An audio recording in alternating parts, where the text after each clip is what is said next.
Previously, I posted this video and asked my subscribers if they want the tutorial of these DIY dividers, and I got some requests. So here I am with the tutorial of these dividers. Once you learn how to make this divider, you can use it with different shapes, different sizes and different pattern papers. Even you could add small dividers into large one to get more divided space. So let's get into how to make this organizer.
Subscribe to my channel, give this video a like and comment down below for any video request.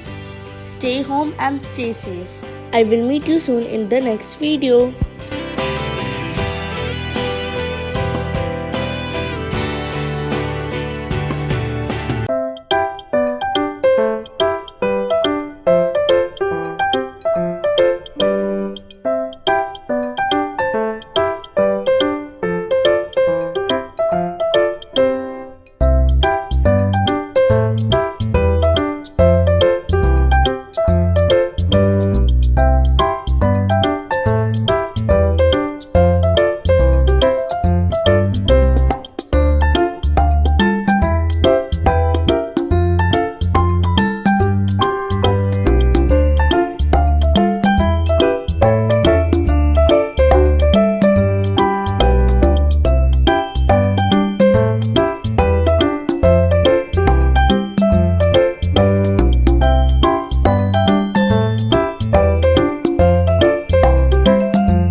Also, follow me on Instagram for regular crafty ideas @SmokingGluegun.